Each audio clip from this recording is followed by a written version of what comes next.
ఇప్పుడు తాండూరుకి వెళ్ళి వచ్చినా వచ్చుడు కొద్దిగా ఆలస్యమైంది.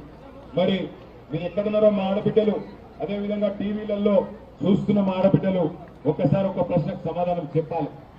మీ అందరికీ నర్సంపేటలో 4000 పెన్షన్ పుట్టిందట కదా, నెలకు 2000 వస్తుందట కదా. మీ నర్సంపేటలు బాగుంచారు.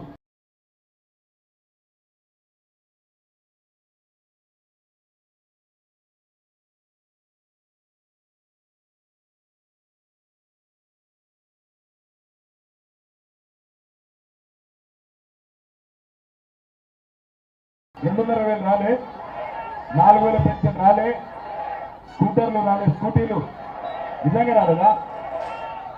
వచ్చినాయని చెప్తుంది కదా రేవంత్ రెడ్డి, నిజంగా రాలే. నర్సంపేటలో తిరాగు మైక్ మంచిగా రాదురా, దండం పెట్టావు. మైక్ మంచిగా లేదు, నా గొంతు మంచిగా లేదు, వాళ్ళకి ఆకలి అవుతుంది, ఎందుకు పెడుతున్నావు?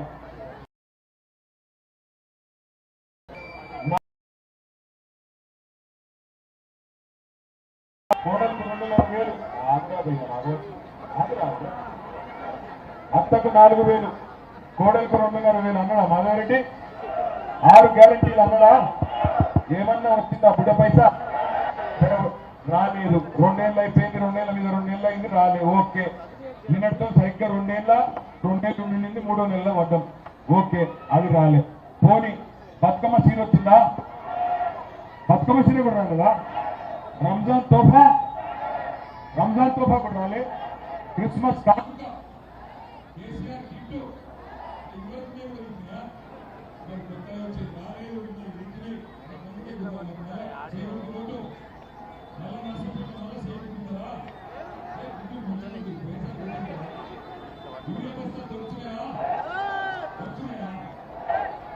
కేసీఆర్ సార్ ఉన్నప్పుడు ఆటో అన్నకుండా 100 రూపాయలు ఇస్తే పొలం కాడికి వచ్చేసిపోతుండే.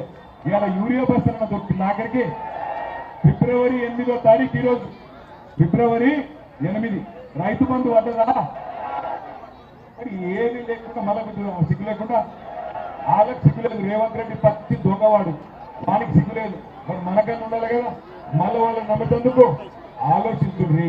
వస్తారు ఇప్పుడు ఇంటింటికి వస్తారు, అక్క ఇంటింటికి వస్తారు. చెల్లెమ్మ దయచేసి వినాలి మీరు. మళ్ళీ రేవంత్ రెడ్డి దగ్గర బాగా పైసలు అయినాయి. ఇప్పుడు 2 ఏళ్ళకెళ్ళి పక్కన సంపాదించిండు, ఢిల్లీకి మూటలు పంపుతుండు. ఆయన ఒక్కటే అనుకుంటుండు, ఏమనుకుంటుండు? ఏం లేదు, వీళ్ళందరూ మా ఆడపిల్లలు అల్కగా ఊకోబెట్టే పిల్లలు మర్చిపోతారు, ఏం లేదు, చేతిలో 1000 రూపాయలు 2000 రూపాయలు పెడితే మళ్ళీ నాకే కుదురుతారు అనుకుంటాను. మీరు నర్సంపేట బిడ్డలు మామూలు కాదు. మీరు ఇది విప్లవాల గడ్డ, ఉద్యమాల గడ్డ. కమ్యూనిస్టులు గతంలో రాష్ట్రం మొత్తాన్ని ఉర్రూతలో విప్పిన గడ్డ నర్సంపేట. తెలంగాణ ఉద్యమంలో పెద్ద సుదర్శన్ రెడ్డి నాయకత్వంలో మొత్తం రాష్ట్రంలోని అతి పెద్ద తెలంగాణ తల్లి విగ్రహాన్ని పెట్టిన గడ్డ నర్సంపేట గడ్డ. అందుకే ఇక్కడ ఉన్న రాణి రుద్రమ్మకు వారసులైన మా ఆడబిడ్డలు నేను కొడతా ఉన్నా. రాణి రుద్రమదేవికి, దాకలి ఐలమ్మకు వారసురాలైన వరంగల్ వీర వనితలను నేను అడుగుతా ఉన్నా, ఆలోచించి ఓటేది. వాడిస్తే పైసలు బరాబర్ తీసుకొని ఏం సిగ్గుపడకూడదు. వాడి చేతులు 2000 పెడితే 5000 బిడ్డ అని 5000 ఇచ్చినాక మిగిలిన లక్ష ఎప్పుడితో కొడుతాడు. అగో మిగిలిన లక్ష ఎక్కడిది, మిగతా లక్ష ఎక్కడిది అంటాడు. అంటే వాళ్ళకి ఎప్పుడు మీరు బిడ్డ 26 నెలలే కదా వచ్చి నెలకు 2,500 చొప్పున ఎంత అవుతుందా అని అడుగుంది. 1,05,000 అవుతుంది. 5,000 చేతిలో పెట్టినావు, మరి మిగిలిన లక్ష ఎవడిస్తాడు? నువ్వు కౌన్సిలర్ నువ్వు ఇస్తావా? మాధవరెడ్డి ఇస్తాడా? రేవంత్ రెడ్డి ఇస్తాడా? వాని అయ్యి ఇస్తాడా? వాని జగన్ ఇస్తాడా? ఎవడిస్తాడు? ఇప్పుడు తప్పించుకున్నాడు కొడుకులు మళ్ళీ దొరకరు మీకు. ఇప్పుడు తప్పించుకున్నారంటే మళ్ళీ 3 ఏళ్ళు దొరకరు, ఇంకా 3 ఏళ్ళు దొరకరు. అందుకే చెప్తున్నా, ఆగం కాకుండా. ఒక్క తప్పు ఓటు శిక్ష 5,000. ఒక తప్పు ఓటు శిక్ష 5,000. ఇప్పుడు కేసీఆర్ సార్ ఆ రోజు చెప్పింది మీకు, కేసీఆర్ గారు ఆ రోజు నర్సంపేటకు వచ్చినారు, చెప్పింది మీకు ఏమని? మోసపోతే గోసపడతారు, ఆగం కాకుండా ఆలోచించి ఓటేయండి. కాంగ్రెస్ నమ్మితే కుక్కతోక పట్టుకొని గోదావరి ఇందినట్టే లంగలు వాళ్ళు అని చెప్పింది. నాకు కూడా నేను చెప్పిన ఆ రోజే, కులం బంగారం అంటారు కాంగ్రెస్ వాళ్ళు, వీళ్ళు బంగారం ఇచ్చేటోళ్ళు కాదు, మెడల పుస్తకతాడు దొరకపోయే దండుపాలెం దాచుకుందని చెప్పిన మెడల పుస్తకతాడు దొరకపోయే దండుపాలెం ముద్దాయిది. సువర్ణపురం దొంగల కంటే లంగలు వీళ్ళు, జాగ్రత్త అని చెప్పినాం. అయినా ఈ నర్సంపేటలో ఆగమై ఇలా బొందలవాడు ఏమైంది? ఆఖరికి ఫిబ్రవరికి రైతు బంధు రాదు. డిసెంబర్ రాష్ట్రంలో కేసీఆర్ ఉన్నప్పుడు డిసెంబర్ నెలల వాళ్ళకి దండం పెట్టేది లేకుండే, దరఖాస్తు పెట్టేది లేకుండే, ఫోన్లు టింగుమంటుండే, మంచిగా ఈ దుకాణాలు కూడా మంచిగా నడుస్తున్నాయి. వరకు ఏమంటుందని చెప్పి కరెక్టేనా? Business down, real estate down, వ్యాపారాలన్నీ డౌన్. ఎక్కడికక్కడ ఇవాళ తెలంగాణలో లక్ష్మీ కళని పోయిన పరిస్థితి వచ్చిన మాట వాస్తవం కాదా?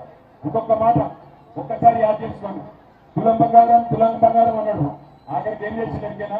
ఇగో నీకు తెలంగాణ తల్లి బంగారం మూలే ఆ రోజు మనం పెట్టుకుంటే తెలంగాణ తల్లి నెత్తి మీద బంగారు కిరీటం పెట్టుకోండి. రేవంత్ రెడ్డి గారు తెలంగాణ తల్లి నెత్తి మీద బంగారు కిరీటం తీసేసిండు, మెడల బంగారు నగలు కూడా ఎత్తుకపోయిండు, చేతుల బతుకమ్మ కూడా మాయం చేసిండు, చేతులు మాత్రం చెయ్యి గుర్తు పెట్టిండు. ఆ చెయ్యి గుర్తు నేను ఇదివరకు చెప్పినా మళ్ళీ చెప్తున్నా, అది అభయ హస్తం కాదు, భస్మాసుర హస్తం. అది ఒక్కసారి నెత్తి మీద పెట్టుకుంటే బూడిది తప్ప ఏం కాదు. అందుకే ఈ ఎన్నికల్లో 11 తారీఖు నాడు 30 మంది అభ్యర్థులు కారు గుర్తు మీద వస్తున్నారు నర్సంపేటలో. ఆయన చెప్తున్నాడు ఎమ్మెల్యే గారు, మేము అధికార పార్టీ, మాకు గుర్తుంటే మేమేదో చేస్తామని చెప్తున్నాడు. 2 ఎన్నికలు ఏం దిగినావు? 2 ఏళ్ళకెళ్ళి 2 రూపాయలు తెచ్చినవా? 2 ఏళ్ళకెళ్ళి నర్సంపేటకు 2 రూపాయలు తెచ్చినవా? ఈ రేవంత్ రెడ్డి 2 రూపాయలు ఇచ్చిందా? కనీసం ఇస్తానన్న 6 గ్యారంటీలు అమలైనాయా? మరి ఏమి అమలు కానప్పుడు ఎందుకు ఓటేయాలి? బరాబర్ అడగాలి. నిజానికి ఇవాళ కాంగ్రెస్ పార్టీ చేస్తున్న మోసానికి బుద్ధి చెప్పేందుకు, కర్రుగాల్సి వాసు పెట్టేందుకు ఇంతకు మించిన మోక మీకు దొరకది. అందుకే దయచేసి 11 తారీఖు నాడు అటు ఇటు ఎటు చూడకుండా నేను రాగా తాండూరులో ఒక పంతులు కలిసిండు. మీ అందరికీ నర్సంపేట్ల ఈ మాట మంచిగా తెలిసి ఎక్కడట్టు మనసుకి ఎక్కడట్టు చెప్పని చెప్పాడు. ఆ పంతులు గారు ఏం చెప్పిందంటే 11 తారీఖు నాడు కారు గుర్తు నీకు కాకుండా ఎటు చూసినా కళ్ళు పోతాయట. నాకైతే తర్వాత మరి కళ్ళు పోయినాక మళ్ళీ తర్వాత చూపెడుతున్నాం, మంచి చేస్తున్నామంటే కంటి వెలుగు ప్రోగ్రాం కూడా ఎత్తేసింది. కంటి వెలుగు కూడా లేదు. అందుకే ఆలోచించింది, ఆగం కాకుండా నర్సంపేటకు నియోజకవర్గానికి కానీ జిల్లాకు రావాల్సిన హంగులన్నింటినీ తెచ్చింది వాళ్ళు పెద్ద సుదర్శన్ రెడ్డి గారు, కేసీఆర్ గారు నాయకత్వంలో. నర్సంపేట పట్టణంలో ఇవాళ ఇంత పెద్ద ఎత్తున అభివృద్ధి కార్యక్రమాలు చేసిన ఎవరు? మీ కళ్ళం బట్టి ఉన్నది.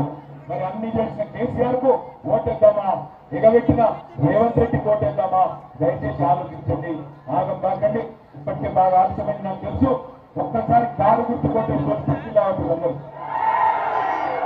పిడికిలి మొండిసేయి డేంజర్, మొండిసేయి చాలా డేంజరు. పిడికిలే సైట్లు మొదలు కాదా, మామూలు కాదా? ప్రశ్నలు అయితే లేకపోతే కాదు. మీరు కూడా తెలంగాణ ఉద్యమంలో మాట్లాడుతున్నారు. పిడికిలే కారు గుర్తుకే, వరంగల్ నిలబడాలి. కారు గుర్తుకే, జై తెలంగాణ, కేసీఆర్ గారి నాయకత్వం.